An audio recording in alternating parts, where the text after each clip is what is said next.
And we are live with another episode of Roll High, Don't Die. I have two wonderful guests with me here today. So, ready, set, Shane, starting with you, introduce yourselves. Hello, my name is Shane. I am from Edmonton, Alberta, Canada. I am 38 and I enjoy long walks on the beach whenever I'm at a beach, which is pretty rare here in Edmonton. I don't know much about that place, so I will take I'll take your word for it on the lack of beaches. All right, Anthony, what you got for us? Hi, my name is Anthony. I'm from Detroit, Michigan. Detroit is great. I swear. I no, seriously, I swear. Detroit is great. Come visit sometime. Downtown, Midtown, wonderful, wonderful. Come around. I'm just here and I'm chill. What about the long walks on the beaches? Is that your jam or? I'm not a beach guy. I mean, you can see I'm pretty pale. I'm just not a beach guy. Plus, sand is coarse and it gets everywhere. And I hate sand. Well, I'm Seal, OneCritWonder. I got like 400 screen names. I'm out in California right now, and I am very much beast adjacent. I can see the water every day from my office, and in fact, sometimes just go take long walks on the beach for my job because it gets me out of the office. Not much of a sand guy either, though, and California beaches are not anything like the beaches back home in the southeast U.S. where the water's like warm and something you want to touch. So, Do you have a favorite beach in California, even though it's not like other beaches, like Santa Monica? The ones I've spent the most time around in are actually the Monterey Bay area. I've been up in the Bay Area near San Francisco, and now I'm down Central Coast, kind of near Santa Barbara. But Monterey Bay is probably Monterey, Sand City, Pebble Beach. That whole area is where I've enjoyed it the most. With that said, I haven't spent too much time aside from Comic-Con, like in San Diego or LA. So, but again, I don't really like the California beaches as much because I can't do anything in the water. So, like, not much drive for the beach. But I digress. Thanks to the hypodermics, or I mean, it's cold, like terribly cold, and like even here on base, sharks are a thing. Like I have a coworker who got bit by a shark 2 years ago. But yeah, aside from not being fun and the possibility of dying, our beaches are great around here. So, okay. And we have the marine layer that comes in like every day, twice a day to just blot out the sun and make all of the launches maybe not happen. But I'm not here to talk about beaches. I'm here to talk about RPGs because that's why I drugged the two of you off of the internet on to my little lovely Discord server. So let's start off with what systems does everyone have experience with? What do you play? What do you like to play? What are you hoping to play? All of those things back there. I point. My finger points. I see some Star Wars. I see some Call of Cthulhu. I started when I was 11 with second edition AD&D. And if there's a dice involved, I've tried it. Even some of like Fiasco, which is a very free-form, almost diceless role-playing game system. If I can pretend to be somebody else, I'm in. I've heard lots of Fiasco talk on Reddit and various Discord servers, but I've never actually tried it myself. I keep meaning to. Is it free? Is it, or there's no? Okay. Might be thinking of something else that had a quick start rules, but I know I've seen a lot of Fiasco talk, and it's in that like I could probably do this as a one shot one time. To like I've been trying to see new systems, and Fiasco is one of those like, try it kind of games. We just did like once. We did it once, and it was like, this is pretty great. But I have played anything and everything. As you can see, that shelf is a shelf of randos. So stuff like the horror RPG Chill, which has one of the most crunchiest, convoluted math mechanics that I've ever seen. And I'm like, I'm never going to run this, but I found it.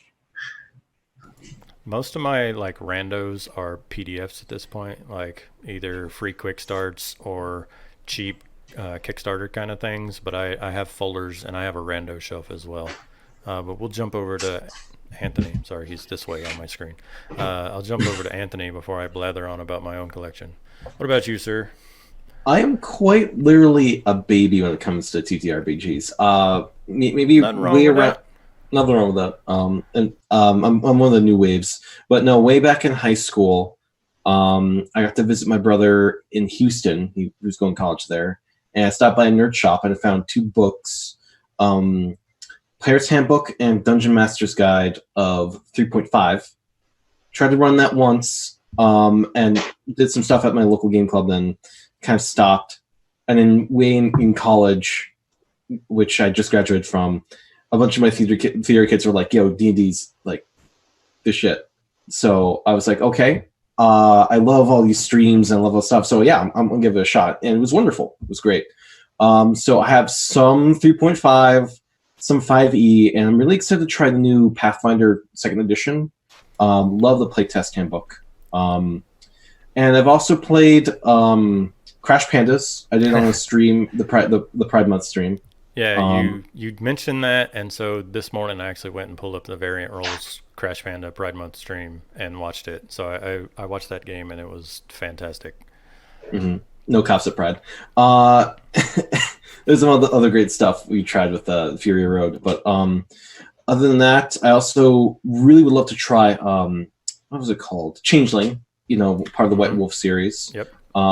My boyfriend's absolutely obsessed with it, and you know, we were going to do a game, but that kind of fell through. Also, maybe Cyberpunk 2020 looks cool. I have all of the old Cyberpunk books, and even if I don't play Cyberpunk, I'm looking at stealing from them and doing Cyberpunk things using the Genesis system. So just as a heads up, I have lots of Cyberpunk 2020 and never got to play with it. I got the books like in a yard sale or something super cheap, and so they're beautiful. Those are beautiful books. Yeah. Even like Deadly System artwork is gorgeous, retro. This is what the future's going to look like. Big shoulder pads, high hair. That's the best thing about it is it's not the 2019 what is 2077 going to look like. It's the like 1980s what is 2020 going to look like. So it's that like bad action movies from the 80s envisioning, you know, the Blade Runner kind of stuff where it's like, yeah. I mean, we didn't even have iPhones or let alone like CDs and stuff. So they're on cassette tape technology trying to guess 50 years in the future. I love Cyberpunk so much. I was working at a video game store last year at E3 when they announced Cyberpunk 2077, and all these kids that I was working with goes, "What's Cyberpunk?" And I was like, "You ungrateful bastards!" You had to lay some Netrunner on them. Yeah. Mm-hmm. I think it's a great introductory thing. I don't know, because I was like, what is Cyberpunk? They said it's based on something. And I was like, oh, it's a TTRPG. Found the PDF of it, and I was like, this is hilarious. This is like Blade Runner jumped out and then landed into like a handbook. Yep. Which, of course, because it is the sci-fi movie. So for myself, I started reading about RPGs and stuff during second edition, but like I said before we hit record, couldn't really do anything. I grew up in the middle of the woods. Rednecks didn't do too much nerd stuff, and so I could go on Wizards of the Coast website and read about nerd stuff, but I couldn't play. So my first actual playing was once I joined the military. A bunch of folks in my first tech school sat down to play some.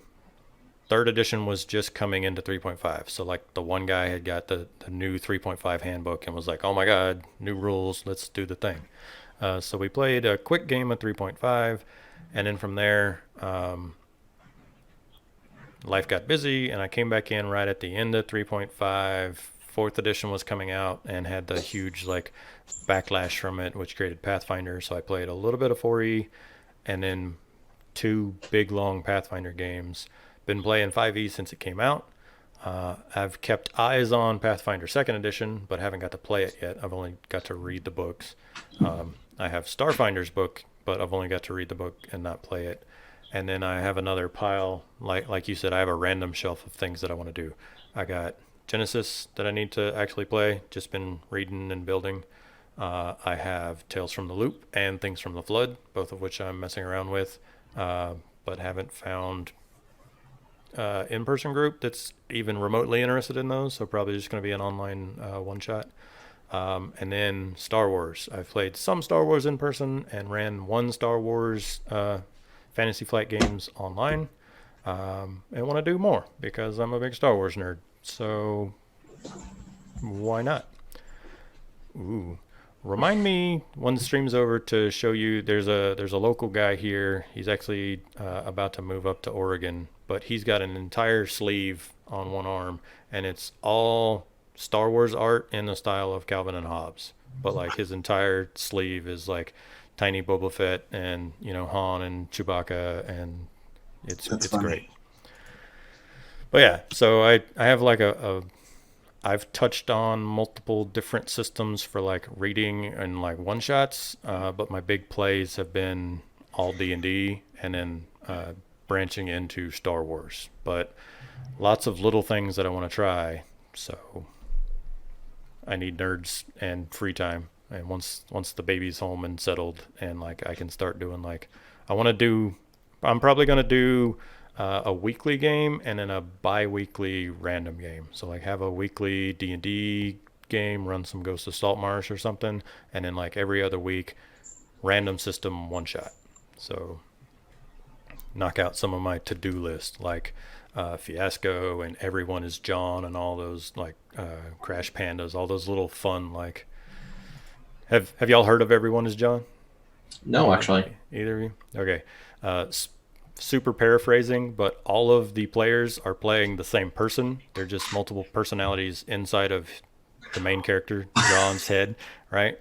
And you take turns like bidding for who has control of John, but each personality has its own like objectives. And so again, I've never played it, so super paraphrasing here, but like one person's goal might be like take one of each form of transportation, ride in a car, a bus, a train, and an airplane, whereas somebody else needs to like steal something, get a haircut, and like kiss a woman. But you're all fighting for control of the same human person walking through a city somewhere. So it's just one of those kind of, it's to the same degree of like chaos of like Crash Pandas, where it's just you're not going to have a serious story game. It's just going to be like fling stuff at the walls and see what sticks and laugh your asses off. So it's in my like, this would be great to try one time with a bunch of internet weirdos. Hello, I'm an internet weirdo. Yeah, that sounds fun. I can almost imagine though like a fantasy spin on it, like everyone is Tiamat, like all the different heads of Tiamat just like trying to steer the body.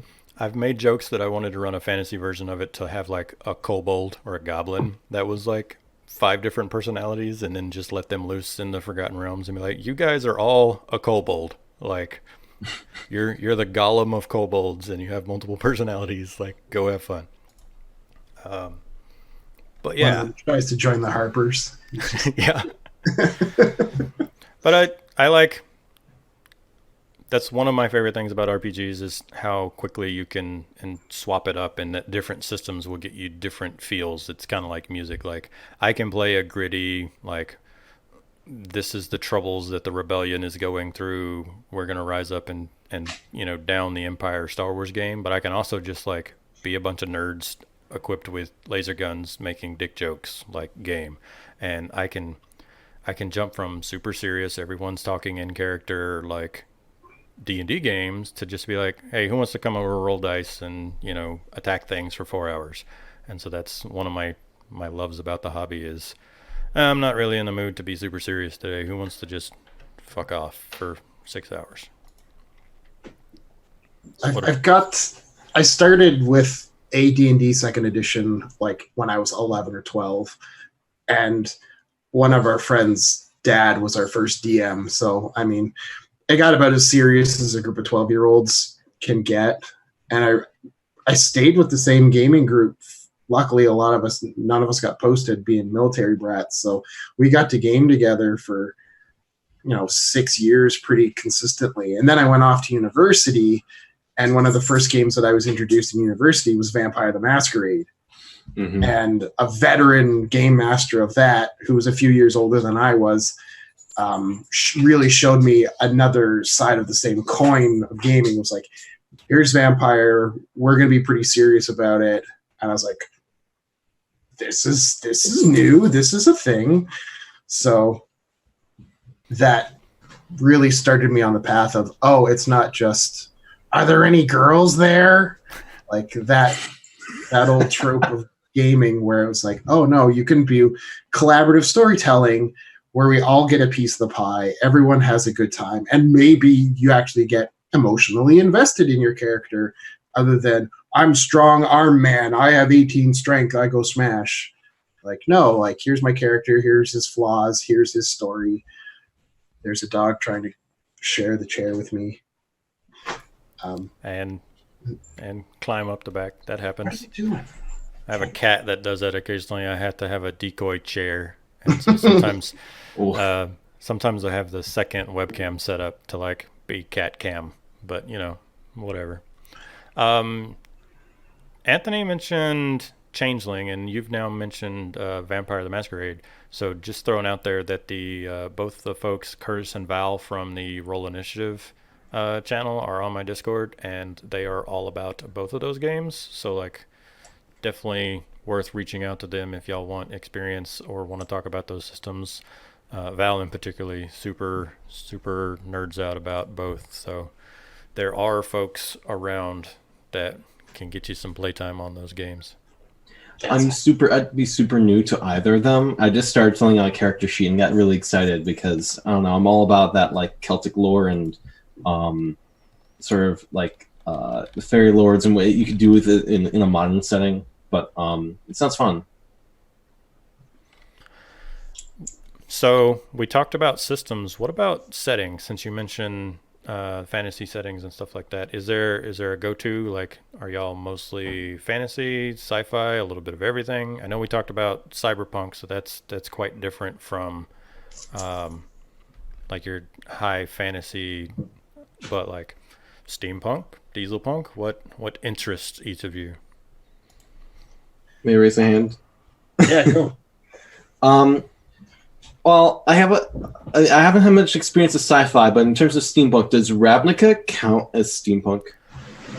Ravnica is interesting. I put it in kind of the same areas like Eberron, where you have Magitech. Is Right. I haven't done Eberron or Forgotten Realms, but one of the main settings I played in that hasn't been homebrew has been Ravnica, and I have the Guildmaster's Guide in the other room. It's probably one of my favorite things about D&D so far is messing with stuff like Ravnica. I've done some DMing in that setting, and also played in it. Really love it. It's kind of like just the way you can mess around with the guilds and stuff. Ravnica was so I played Magic in high school, and then when I was first joining the military, it was much easier to get like two folks to like casually play some Magic than it was to like find five people who all had the same like time off and stuff like that to get D&D together. And I always really liked the lore behind the stuff happening in Magic. And Ravnica was the first setting where I was like, man, I would love to play me some D&D here. And like Dominaria always kind of interests me, the different gods and Chainer and Braids and that era of the Magic. But like Ravnica was the first one where I was like, if I get some time, I'm going to like, this is the setting I would want to play in. Ironically, now they've come out with a source book for it, and I haven't got to play a game there yet. So I've read the book, but the most I've done so far is there's two different Ravnica based streams that I've been like geeking out about. But Ravnica and Eberron, both my jam. Love me some Magitech. Is Jace Beleren Must Die one of them by any chance? Yes. Mm-hmm. I haven't been meaning to check it out. It's wonderful. I have a one-shot coming up in Ravnica that I'm going to be a player in. I haven't played in Ravnica in a long time. The Gruul Loxodon Tempest Domain Cleric. It's going to be pretty kick-ass. Level 10. I'd love to run. I just want to play Loxodon, like just in general. They're just so cool. They're really just so cool. I play a Centaur in the last one I played. I would love to run one if people in the Discord are interested. Like run one for you. I know off the top of my head 2 or 3 people that would probably be interested in jumping into some Ravnica stuff in my Discord alone. Reaching out to my Twitter followers, I could probably up that number quite a bit. But I would totally be a weird goblin Ravnica one shot character. Yeah, we can do one shot. We can either decide on a guild or a certain adventure because the one I'm playing in has different guilds escaping from a simic lab. That's sort of one idea. So you can choose like a specific like guild that's doing stuff to all of your characters in different guilds. Right. Where you all be characters in one guild, and then you have like a heist mission for Demir. It's I don't know. It's just so many cool ideas you can go with that. I'd totally be down, and I'm sure that if you can't find the folks, I can strong arm some people into making it happen. Yeah, but yeah, Ravnica is definitely as like one of the like relatively newer players that kind of stands up to me as like a cool way of entering. If you especially if you're from the Magic, because I also played Magic in high school and then kind of played here and there in college. All the cool kids did. Cardboard crack. That's why I didn't get into Magic until about 2 years ago. I wasn't cool. I was going to say, because you were uncool before being uncool was cool. Yeah. I'm a big Eberron. I love playing in Eberron. I think it's one of the cooler campaign settings that has like, I mean, we played in Forgotten Realms so much that I could probably walk around Waterdeep blindfolded in like real time, being like, oh, we have to go this way and go here. Like we had the map in the basement where we gamed for years. Like Eberron came out, kind of changed a lot of how I felt about not only role playing but world building. And with Eberron being one of those very much like a taste of everything. Like there's dinosaurs in Eberron. Not just dinosaurs, cannibalistic halflings riding on dinosaurs. I had a druid who made her roll, and her familiar was a velociraptor. Yep. I put little saddlebags on him. He was the best. I haven't got to play too much in Eberron, but just for your own knowledge, I have not just a one-shot, but actually a two-shot, like built and ready to go on Roll20. However, it's the free adventure in the back of the 3.0 Eberron campaign guide. So if you've played that, it's that. But like, if you want to, since we talked about you need to learn Roll20, like that would be a great chance for you to just learn most of Roll20, and then I can always go into the Star Wars FFG specifics on another side. But like, I can totally bounce you around Sharn in an old 3.x converted to 5e adventure. Takes about 4 hours. I'm down. I dig it. Eberron sounds badass. Never played it. Sounds great though. It's really similar to Ravnica, like I said. It's very Magitech. It's that wide magic, not high magic. So Forgotten Realms has a lot more like, here's a super powerful wizard that can like snap his finger and melt a castle, whereas Eberron's more like magic. Everyone has magic. Like magic's an everyday thing. How has indoor plumbing and like better technology than horse-drawn carts not come along? So there's like, magic's a thing. All of the street lights should probably, or all the streets should probably be lit by like ever-burning lanterns. And like I said, they've bound elementals to make airships and trains and stuff. So they have applied magic to increasing the technology of the world, instead of a lot of things like Forgotten Realms, where it's like, we're going to try to pretend that this is medieval Europe, except there's things that would definitely have changed how medieval Europe did things. Like if there were dragons and people who could snap their fingers and turn stone to liquid, a castle would not necessarily be the best defense. Like the dragon flies. Like, so it's a different spin on it. There's, like he said, there's a taste of everything in Eberron, because you can do the Magitech city life. You can do the out in the middle of nowhere in the jungle stuff. There's cannibalistic halflings. There's the whole Warforged and Changeling issues, because Warforged were created for the war, and now the war's gone, but what's their purpose?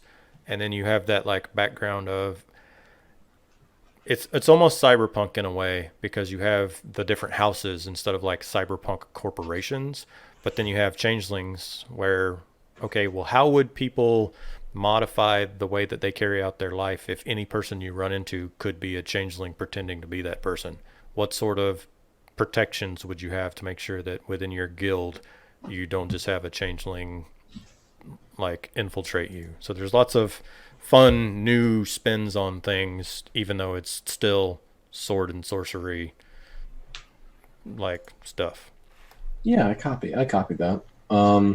Reminds me of like Fallout 4 synth level like paranoia. Or the changelings rather. Yeah, yeah. The other, like, one old school tabletop RPG that's really gotten a lot of traction in the last couple of years is Call of Cthulhu. And I wanted to it play had that already. for like 15 years and can never get a group for it.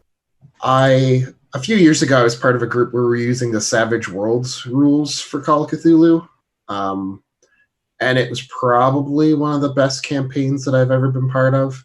Our game master was very invested, was pretty much like a stay-at-home dad. So a lot of his spare time was making the newspaper clippings and making props. And like, it was a very tactile campaign. And I was sad when it ended as abruptly as it did for reasons. But a lot of the guys that I was playing that are now in my Star Wars campaign. So we've started with Star Wars probably in the new year. This is the best box set for Masks and Arthotep. And it's the modern version of it. And that's what we were doing was Masks. So from my understanding is there's enough that's different that if you've played Masks before, you're probably going to be okay. We had just barely made it into London when our campaign ended, so there's still 3/4 of the campaign that none of us had ever seen before. Do you find it's harder to get people that have the right mindset for games like Call of Cthulhu and stuff where theme is so important? Because with that like Lovecraftian, that kind of like Out of the Abyss, right? Out of the Abyss is a 5th edition adventure where you're supposed to go through the Underdark, but a big chunk of the Underdark is supposed to be the alien nature, this is weird and different. And so if you don't have the right DM and right group that's going to like play to that, you're just going to have a bunch of goofs murder hoboing their way through a cave. And so do you find that certain systems you have, hey man, like this is an inappropriate character for the theme of this game? Like, Yes. yeah, Short TLDR, yes. yes. I think that's why I haven't played Call of Cthulhu, because most of my people have converted from like, oh, you're in the board game group, you should try tabletop games. But a lot of them are just putting their feet into it, so I try to keep it casual. It's a board game where you get to pretend to be someone, roll dice, make jokes, have a couple of beers, eat tacos, go home. But yeah. There's absolutely nothing wrong with that level of role playing, and some days I just want to play Whole. Or if you've never heard of Whole, it was the holy grail. I played it once at a convention when I was like 20, and literally for the last 18 years I kept an eye at used bookstores to find Whole. On my birthday this year, I found Whole for $10. Whole is human-occupied landfill. The entire book is written by hand. There's no typeset whatsoever. It is to role-playing games what Cards Against Humanity is to party games, if that says anything. Okay. Got it. It is great. I'm gonna just reach over it. I'm just going to show you how insane this book is. Just grab But it, man. it's part of that. You need a specific kind of person to play this game because, like Call of Cthulhu, if you have someone who's so used to Dungeons and Dragons where they just like, I'm just going to kick open the door, well, now you're dead. Yeah. That is a very real thing that can happen in Call of Cthulhu where you just go insane and you've decided to eat your own face. Whole is the other end of the spectrum for that. This is done by Black Dog, which is actually an offshoot of White Wolf. So if you think that White Wolf has some mature themes, this is your Cinemax of White Wolf. Like, it's Crank it to 11. Yeah. There are, with the main handbook, there are just pre-generated characters that you have to play, but here is the chapter on combat. And the entire book is like this. That's I got, like, really interesting. That is look at completely like different. the font. Like it's very like the type font. It looked It's like it was handwritten, The hand scrawled. entire book is handwritten. This is a character called the Man with No Nam. There are the pre-generated characters are just insane. Here is literally Elvis. You are the king. He's on this planet. His backstory is, what do you want? It's Elvis. And then his skill. Elvis. What do you expect, man? It's Elvis. Yeah. It reminds me of in Fallout New Vegas, the whole gang full of Elvis impersonators who like found the museum like dedicated to Elvis and like revered him because, you know, he's the king. Yeah. And so I've always wanted to play like a Fallout style RPG, and I know there's been some attempts at it, but I've always wanted to do like some wasteland weirdness kind of role playing at some point. So yeah, to kind of like go back to you. Luckily, the guys in my gaming group I met for playing Call of Cthulhu. They're primed and ready to go. So I'm not super worried. One of my players is an old D&D guy who already in Star Wars was like, I'm just going to shoot that guy. Well, that guy's a high-ranking member of the Empire, and now you have a nice big bounty on your head. But so we'll see what happens. When his first character dies, he might get a little bit of a better taste of what Call of Cthulhu is about. But yeah, you really need a special kind of hat to walk into this one. Okay, well, semi-related kind of follow-up question about different types of characters and stuff. Both of your personal preferences on a good mix of what you're looking out of an RPG, or what you're looking for out of an RPG, like combat, social, puzzles, and exploration. Like, what's your percentage? Like 50% combat, 25 social, 25 puzzles, or a good 30-30-30 across the board, or what? That's a good question. I think combat is a good part of it. Mm-hmm. I like a little more social over puzzles. Mm-hmm. I like interacting with NPCs and kind of messing around with them. When I'm a DM, I usually try to invest more like NPCs ranging from serious to absolutely goofy. Like, I made this character specifically to amuse my players, some of whom I've known for years. So it's just sort of like I do a lot of work to like help them have fun with my setting, so it can just be as crazy as they want. When it does come to puzzles, though, I think I've tried making puzzles and I've had some success, but a lot of the people that I've played under haven't really like gotten into that. So, you know, it's just something I haven't explored so much. Puzzles can be tricky because sometimes it's hard as the person behind the screen with all the answers to build a puzzle that the group is going to react to appropriately. Like, it's easy when you know the answer, you looked it up on the internet and put your own spin on it, and it was easy. But like, the wrong group of people walks in and bangs their head against the wall for 45 minutes, it's a bad puzzle regardless of how clever you think it is. I've been trying to get better about puzzles and riddles and stuff, but I like ones where it doesn't matter how tech savvy or how much lore they know and stuff like that. Given enough time, they can brute force their way through it, if that makes sense. And so I steal a lot of stuff from Wally DM, who has he's got like hundreds of puzzles on his YouTube channel. I think it depends on the game. It's true. That would be my first knee-jerk answer is, what game are we playing? That is a cop-out, sir, and I'm going to need you to buckle down and commit to one. if we're playing D&D, I mean, it's going to be 50% combat and then like 25% social, 25% puzzle solving. But that's the nature of Dungeons and Dragons. Call of Cthulhu, I think you're going to find is like 70% social. As the nature of the game is very investigative, so you're literally trying to like suss out cults and whatnot. I've ran entire D&D sessions where we haven't thrown a single punch. So I guess it depends on what day of the week it is. Like, I've done Star Wars sessions where we've done full on giant battles for the entire 4 hours. Sometimes you have a shopping session, and sometimes you have a boss fight. Yeah.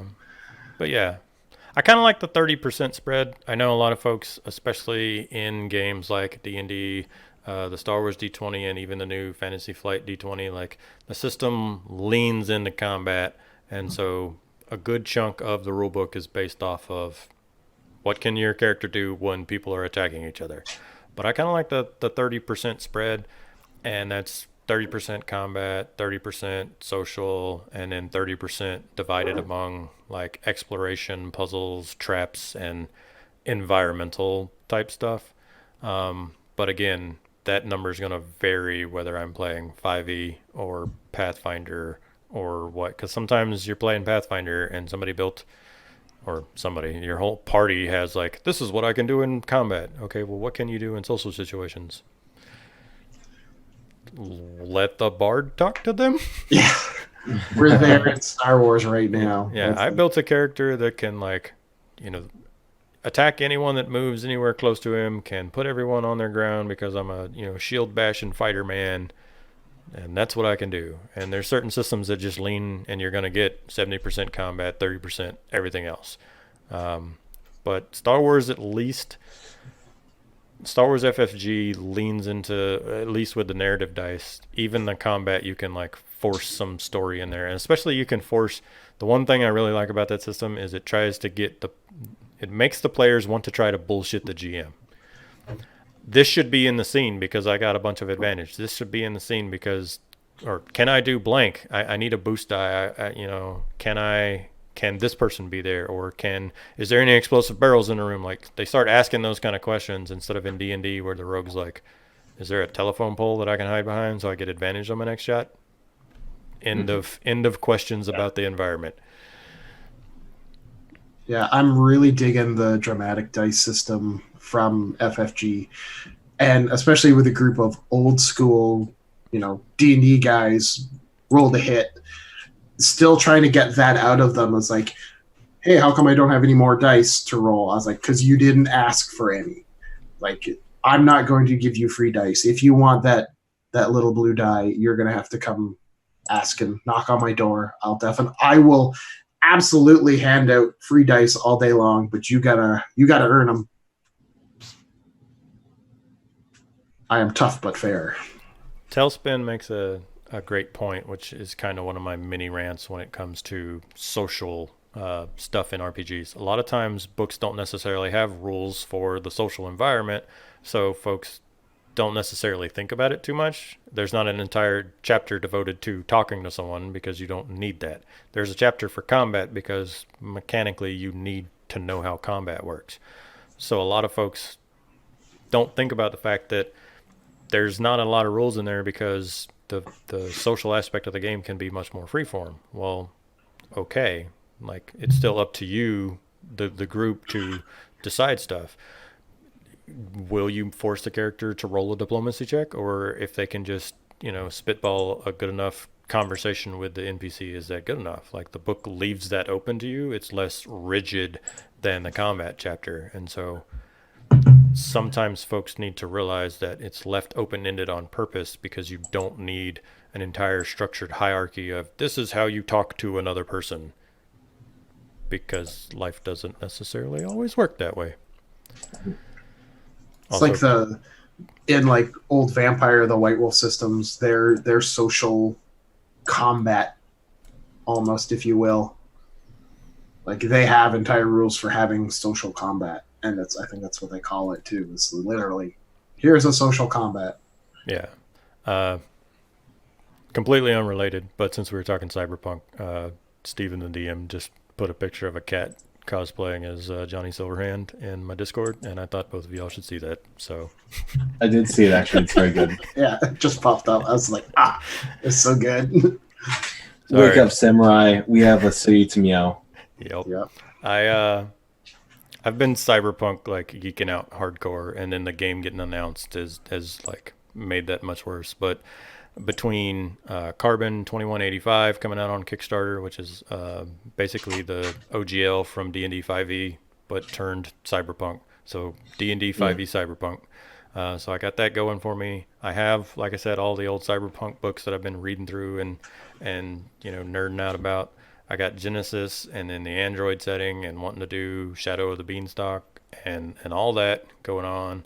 And then I've been catching up on my backlog of, man, I'm like over 30. How have I not read this book yet? Books in my drive back and forth to work. So it's a good split between D&D podcast and like audiobooks.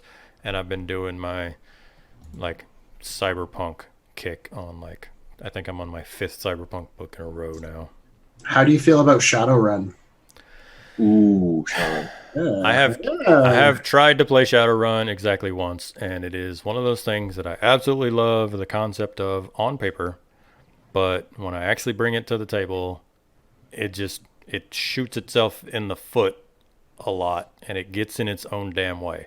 And I put Shadowrun and just about every other like near future sci-fi game in this one group of like, it's much harder to handle technology than some people give credit for. And so there's some games where they're like, we need a whole chapter devoted to hacking and the Matrix and all this stuff. And then it's just like a slog. And it's like, guys, like, come on now. And Shadowrun does that. And Eclipse Phase does that. And there's this whole clump of games I have like, would love to play you, but you don't even want to play yourself. So I'm going to take Shadowrun and I'm going to play it using Genesis or Fate or whatever and just be like, okay, it's not actually an orc, it's a brawler human, but I'll reskin it as an orc and say you're an orc, you're a cyborg, whatever. I'll get my Shadowrun fix using generic role-playing systems. From what I understand, the 6th edition that's about to come out has really streamlined a lot of those game within a game mechanics, specifically hacking, which anytime I ever ran Shadowrun or we played Shadowrun, we just went, okay, none of us are being hackers, right? Everyone agrees. Like, yeah. I love the concept of Shadowrun. I think I have my 3rd edition book there. In the rando shelf. In the rando shelf. My favorite character that I ever played was a Catholic elf and his whole idea was that magic was God's gift to humanity. So not only his faith was even more so because of magic, he's like, well, yes, you can do that because of God. Got it. And then his other gaming another person in our Shadowrun group was have you ever watched Johnny Mnemonic with Keanu Reeves? Yup. Dolph Lundgren played the street preacher in that movie. He basically did the street preacher. So he was the street preacher. I was a Catholic priest. And it was like, oh boy, like we have to get along.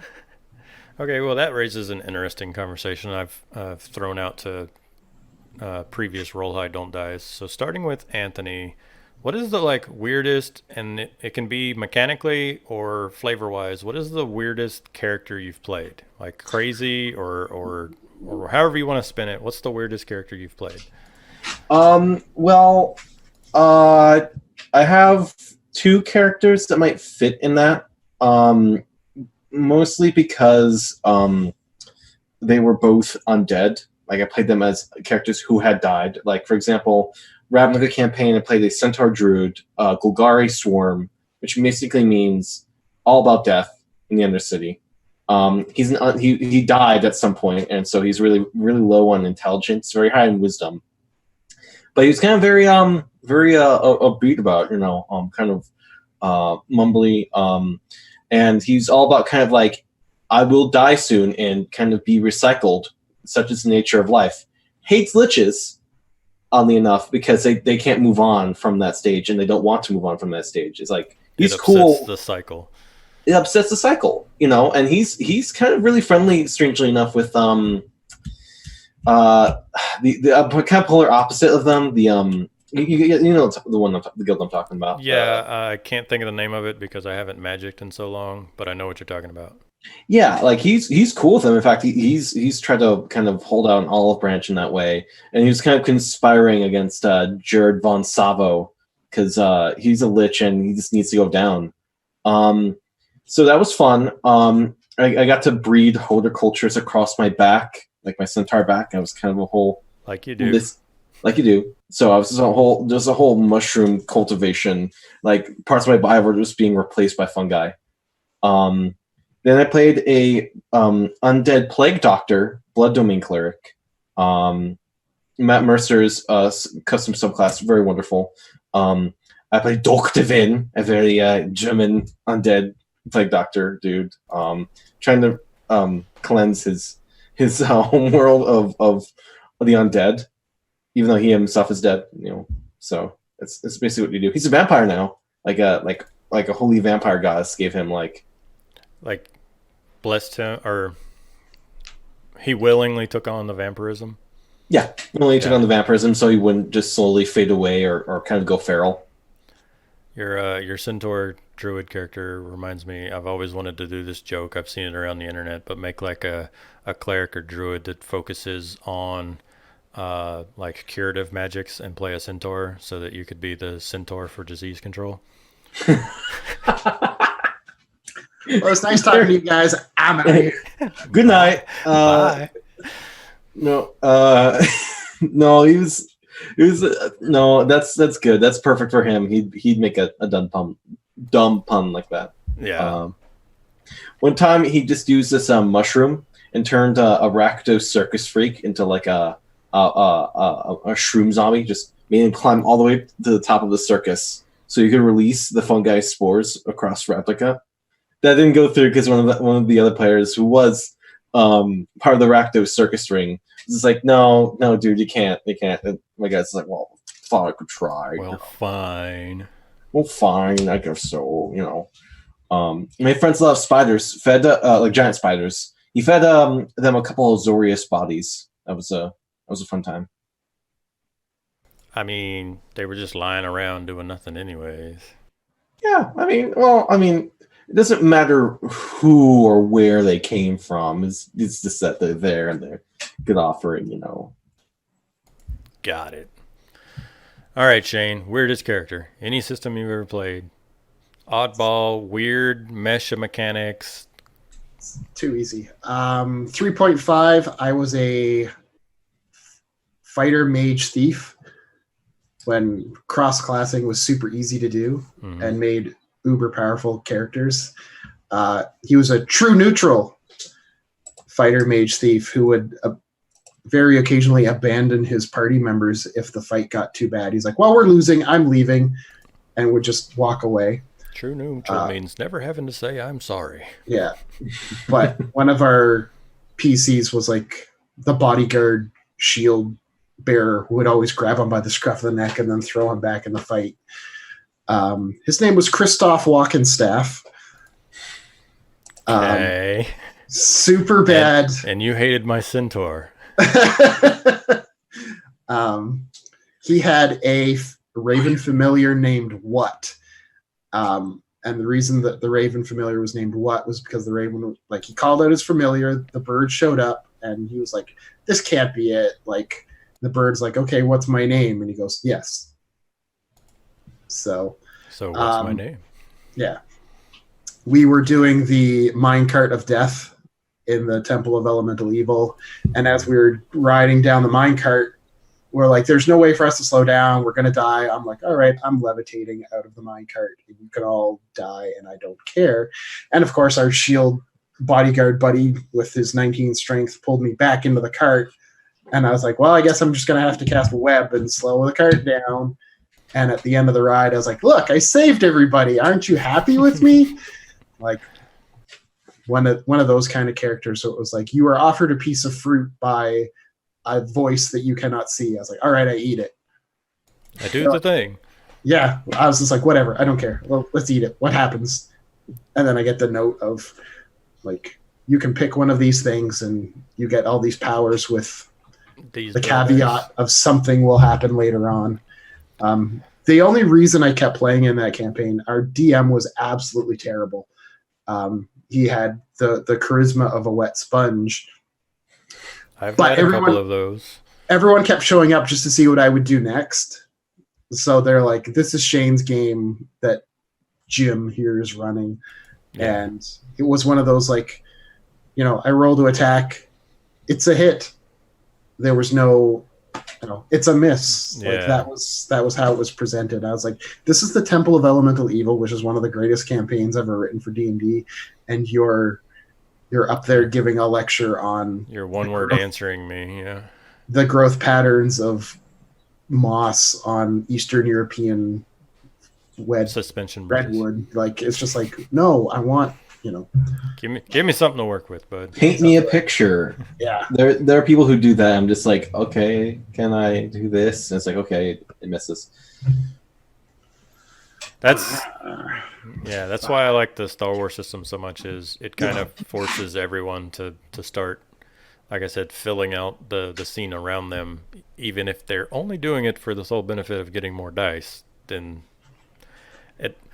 I think it should be a group effort. Like, the DM should be describing things and should be painting a picture, but also so should kind of everybody at the table. But collaborative role playing games, so whatever. I've never had like a super weird pet name like what, but I've played some weirdly named characters. I had a dwarf for a one shot that the wife was just like, you should name him something like super manly. You should just make like the dumbest beef stick dwarf guy ever. So I had a dwarven druid whose name was Chuck Steak, because it sounded manly. Chuck Steak. And he had a pet bear that was named something like Harold, just because it was another like dude name. But actual weird characters, I have a goblin, and it depends on which game I'm in, whether he's a rogue that's just very religious or he's a cleric that's just like a trickery cleric or whatever. But his name is Dammit Wild Smile. And it's because when he was growing up, he was always messing up, and so his dad was always yelling at him, like, damn it, what are all these people doing in the house? Damn it. And so he thought his name was Damn It till he was like 15. But so he just kept using it. But just your like troublemaking kind of like, almost, if you've seen Critical Role, like almost like a traveler kind of deity that loves playing tricks on people. And so, again, roguey, like subterfuge, breaking in and stealing stuff character, but because that's what his god would want, but not in the I'm just a rogue who's a dick to the party and steal from the group in the fun goblin kind of way. And then mechanically, the weirdest character I've ever played is a life domain cleric warlock multi-class in a nautical campaign where it was life domain cleric and warlock but meshed together and everything reskinned to be like Caribbean voodoo witch doctor. So she was the person on the ship that had all of the like superstitions about there has to be a cat on board and you have to do X, Y, and Z before you head out to the ocean, or the Davy Jones locker will claim us and stuff. And so her warlock patron and her cleric god were basically both that unnamed like terror of the ocean. Like, just the thought of drowning in Davy Jones locker superstition was where her cleric powers and her warlock stuff came from. But everything was reskinned to be voodoo witch doctor. It wasn't like, I cast healing word, like glowing yellow light comes out of my hands and heals you. It was like, I got an herb for this that I got the last time we were on a jungle island or whatever. And so everything was about hexes and curses and like dark magic to heal people. Call me now for your free reading. Yeah, I got friends on the other side. Yeah. Dr. Facilier. There was another character I played for one shot. He was halfling. I was trying to go so far with divination, a bard, and the halfling lucky feat, He was just like a thing covered in hair. It was just a halfling, just ugly, covered in hair and beard hair, and his name was Beard. Just So Beard? just Beard. S- His s- name was Beard. no surname. He was an Oprah type. Yeah. Well, he is a bard, so I guess he has like the bard formerly known as Beard Got it. vibe. Yeah. This is our 10-minute warning, by the way. Mhm. Any questions that you guys have for the group? Because I got, like I said, I got conversation starters for days down here, but it's open forum here. So Has the internet has changed gaming, like yes, tabletop gaming. Like Mhm. I distinctly remember, like I think it was 3.0 had a DVD or the CD-ROM in the back with the character builder, like, and you could do Wizards was just kind of getting into that idea of online collaboration, and this is even like 15 years ago, but it's like I started when there really wasn't an internet, yeah, and trying to, and I'm from a very rural part of Canada. Like even now, when I visited my mom, depending on where I stood in her house was if I had cell reception or not. that's where I grew up. That kind of middle of nowhere.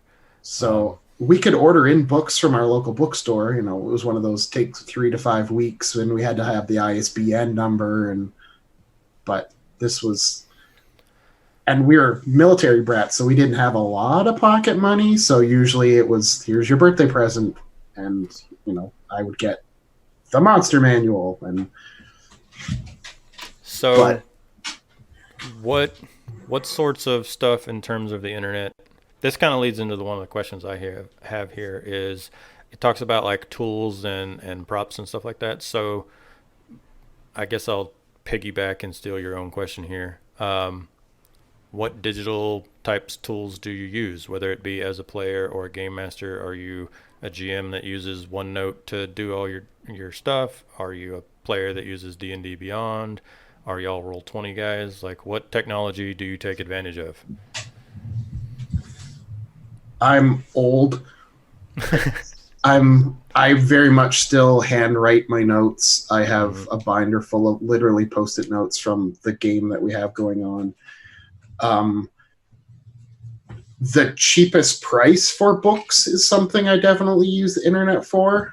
I'm not a PDF guy, and I really should be, just money-wise. Like it's Yeah. so cheap, but I want a physical book. I want that book in my hand. I want to crack that spine for the first time. Um, I I actually use my Google Mini Home for music. I can change the music on the fly, hooked up with Spotify to give that little bit of ambiance. I have the smart light bulbs, so all of a sudden, when the ship gets hit by meteorites, red alert is red alert. The entire dining room goes red. We remind me after this, and I'll send you links to Ben's old living room where we played one of our 5e games in. He redid his whole living room, and it was hooked into the smart computer, so he could I think it was Alexa or no, he just said computer do blank, and it would change the lightings or whatever. But I didn't mean to interrupt, but remind me, because it's worth seeing. It's a pretty sweet Imager album. The other thing that I kind of want to invest in is a projector. And I've seen it done a few times in varying degrees of elaboration, but sometimes they have the projector mounted to the ceiling and pointed down right at the table. I wouldn't be able to do that in the apartment, but once we get our own house, doing something like that, or even pointing it to the big blank wall that's in our dining room, like to have that map up. And I'm a minis guy. We use my Imperial Salt minis over and over and over again for Star Wars, but to have the actual map up on the wall with a projector, Even when I do my in-person games, like at the dining room table with my big Chessex like vinyl map and stuff like that, even when I do that, I have a TV, and whether it's the monitor that I'm using for my computer right now or just the wife's like in the living room TV, I normally drag that over and set it up on another table, and whatever I have on the DM laptop, I can drag stuff over there to be like, here's a picture of the thing I'm talking about, so that I don't have to print stuff out and whatnot. So I normally have a, even if I'm doing a low, like, hey, I saw myself. Even if I'm doing a low tech game, I'm still dragging tech in because of how much it can enhance the feeling. Yeah. I use Roll20 a lot. I use D&D Beyond particularly for we were talking about Acquisitions Incorporated before the stream. Yep. I got the Verdan race because I wanted to see what their stuff was about, and it's really great. You can get it for $2 on D&D Beyond. But I use Roll20 for all my games. I definitely want to get my sort of my local group together, like at a table at one point. I use Dungeon 5 to create some or most of my maps for like kind of encounters. For zones and the world map, I use Incarnate. That's kind of a new recent tool. I like that one. I've also messed around a couple bits with Photoshop. I make they kind of like take pictures and make tokens out of them with like a token stamp. It's just like puts a ring around it or whatever. Yeah, you can kind of customize. Like rolladvantage.com or whatever it is, where it puts the border on them. Oh, I just use token stamp, but Roll Advantage sounds cool. I'll check that out. I'll have to put a link in. It's the one I use for all my Roll20 tokens, because you can just, whether you have the file on your computer or just a URL, you can just drag it over and like literally 30 seconds make a token. Oh, URL, great, because the other one just takes photos, not like URLs. That will help me save storage space. But otherwise, yeah, I'm mostly all technology. I love getting books. You know, the Go Master's Guide Replica was definitely a good purchase. I want Into Avernus very badly. Next paycheck, I'm gonna go whole hog on that. I haven't bought it yet myself, but I've been behaving. Like I said, I stopped spending way too much money on Kickstarter and physical books because I thought I was going to be gone right now. But now that I'm like back, baby and rent is like the focus of money. But for my birthday and stuff like that, I'm gonna start catching up on books. But I'm behaving because I like spent a couple $100 on a new camera and a cam link to like set up my stream and stuff a little better. But Purchase. I'm a Roll20 person myself, and most of that is because no matter where I move, I can usually keep gaming with people. I've not had much luck finding in-person groups in my last two towns. I've played a little bit here and there, but being military, either I'm moving or my friends are moving, or even my civilian friends are getting new jobs and stuff. So I've leaned heavier into the playing online, just because even locally, everyone can stay in their own house, and we'll, do it these dates, this time, just be ready. And it's like when we played WoW or anything else, like you can be around, and if you need to get up and go let the dog out, we'll press on without you. I haven't actually used Beyond too much yet, and most of that's because I have the physical copy of everything already, as well as a couple of things I've already bought in Roll20, and I don't want to buy the player's handbook like a fourth time because I have two physical copies, a Roll20 copy, and would have to buy it on Beyond.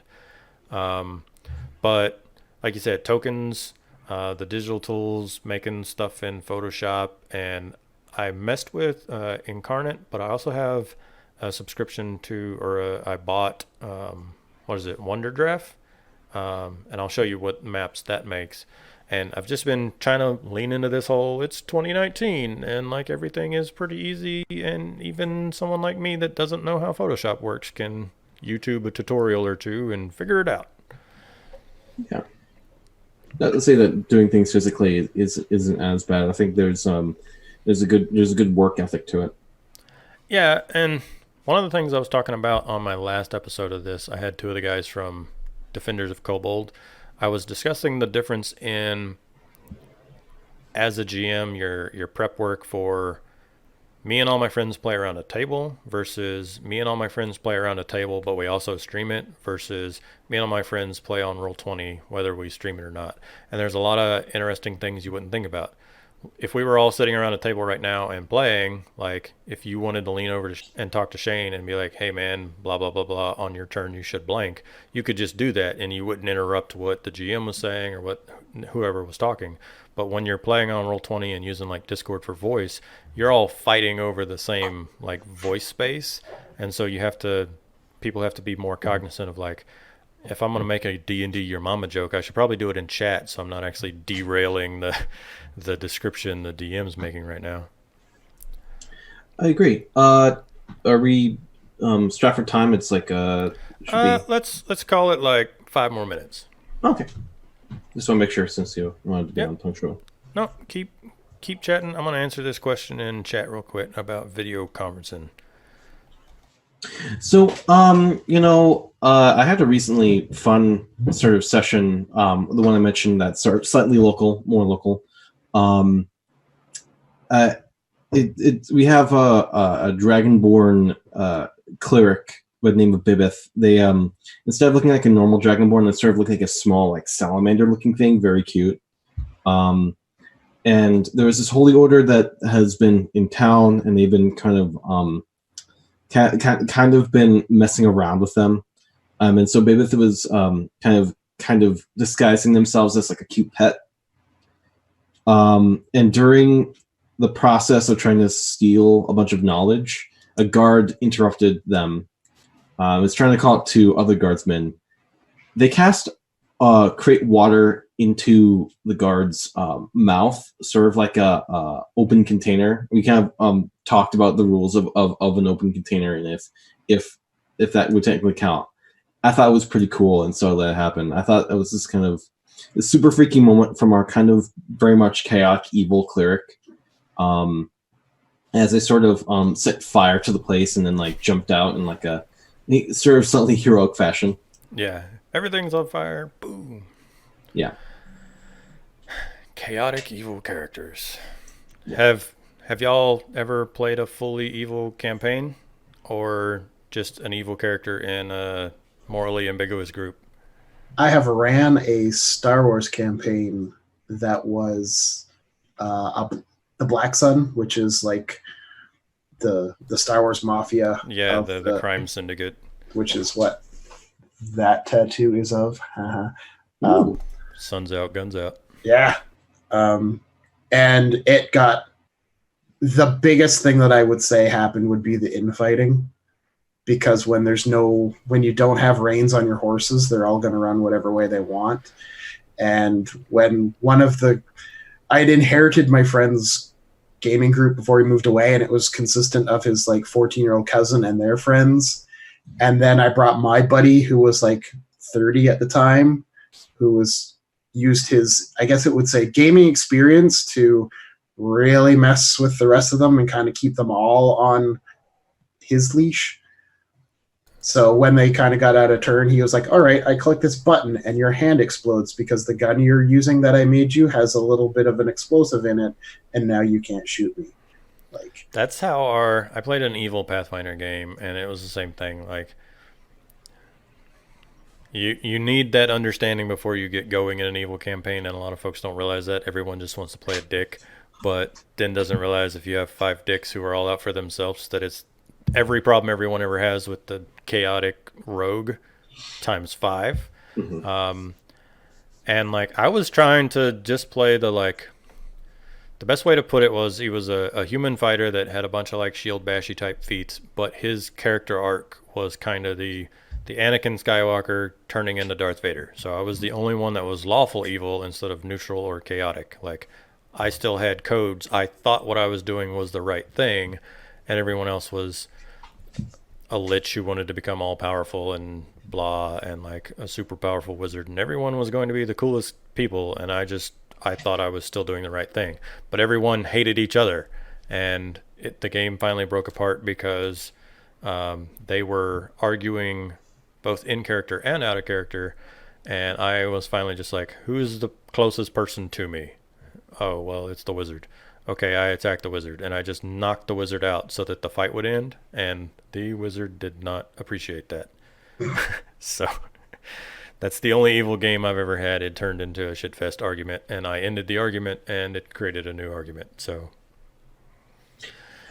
I think you have to go in with certain expectations, yeah, the DM establishing to the players, like you can't just be dicks. You have to have like, I want to take over the world for this reason. Like, give me a narrative.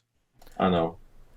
I I think it's really important for the GM to have that hook that everyone can still follow, Hmm. and that you can't all be lone wolves. Like, yeah, you can be selfish bastards, but like, be selfish bastards together. Damn it. Um, yeah, I reran the campaign, the basically like the plot ideas a few years later with that same guy and a couple others who were more mature, and it turned considerably better as each of them had their own. Like one of them was like the evil geneticist doctor who was in it to get free bodies to do stuff with. Well, he was fine with whatever. My buddy Eric ended up being like, okay, I'm the boss, you all work for me, but I'm going to give you everything that you've ever wanted, so why wouldn't you want to work for me? And it went as swimmingly as a fairly evil campaign could have gone.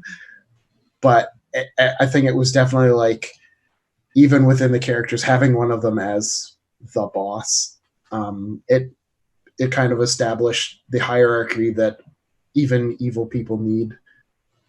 I mean, corporations. You know.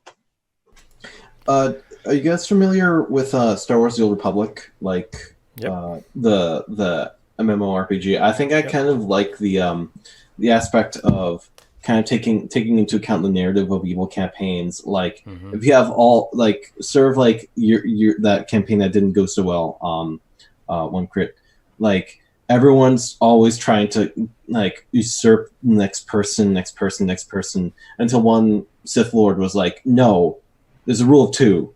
That's Yeah. it. Everyone else, you're Inquisitors or whatever, but you're not Sith. You know. Yeah.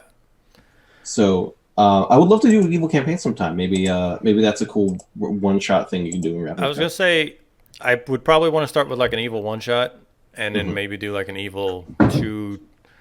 Over the summer, I think a lot of what I'm gonna do is gonna be like 3 to 5 session games because I have lots of things that I want to do but limited time. So I think before I sign up for another, like, I'm just coming off of running SKT, so Storm King's Thunder. um it was Prince of the Apocalypse, Storm King's Thunder, and then Tomb of Annihilation, all back to back to back to back to back. Like 3 years, same group every week, but like 35 plus sessions in each story. And I think I'm going to do shorter things like 5 sessions of Star Wars, 5 sessions of Tales from the Loop, 5 sessions of something out of Ghost of Saltmarsh, and just like allow for more rotation of players, but also just like swapping the GM and more room to try different systems and stuff like that. So on top of that, shove some one shots in there to be like, what do we want to do? We want to make a character or make another game where everyone plays a bard. Cool, let's do it. Because I've done that and it's always fun. We did that with Cyberpunk, where we made everybody the members of a band. My last Eberron one shot, I did an Eberron one shot with folks from my server, and then I did the same one shot with people from a project that I'm in. It's a collaborative group called Notorious DMG, the Notorious Dungeon Masters Guild, uh, and we're 5 forever DMs who run our own channels, but we have our own side project where we rotate through whatever GM's turn it is, runs a system they're comfortable with. So we started, and Seth, who runs the Monday nights, did some 3.5. And then Matt, who does Jowsum's Den, ran some Zweihander. And we got Chuck from Defenders of Kobold, and he's going to do some 4E. And we have Bert from Of Steam, Steel, and Murder, and he's going to do stuff. And then I'm going to do some like Genesis. But we ran an Eberron game, and everyone wanted to be a Warforged Bard. So they were they were a Warforged Bard band with their like human manager trucking through Sharn, just being idiots, and it was fantastic. That sounds real metal. I was gonna say that I sounds like think, Guar. yeah, I think their group name was Warband, and it was fun times. But yeah, I digress. It's been about an hour, guys. I'm going to unfortunately have to get out of here. I would love to do this kind of stuff again. And we talked about a lot of stuff that we can do in the future. So, one shots. I will sit down with you, Shane, and we will start talking Roll20, and I will teach you Roll20. And Anthony, there's a lot of stuff I want to chat with you about. So, don't be shy about pinging me, private messages, or just on my server. And then, like I said, there's lots of folks on my server that have experience in everything that we've talked about today. So, feel free to just be like, hey, does anyone want to do Changeling? And there's folks that do. So Yeah, I'm totally down. Thank you for having me. yeah, like I said, I'm gonna get out of here and help the wife take care of some stuff, but I'll be back around, and especially once the baby come home from the hospital, I'm gonna be on some leave, and if I'm not actively doing baby things, I will be bored and we'll be doing RPG things, whether it's running one shots or just workshops and stuff like this. So cool. I'm down, bro. All Yeah, right. so done. You guys have a great afternoon. You too. I think my pizza just got here. Pizza. I'm gonna go order some pizza. That sounds great. Bye, guys.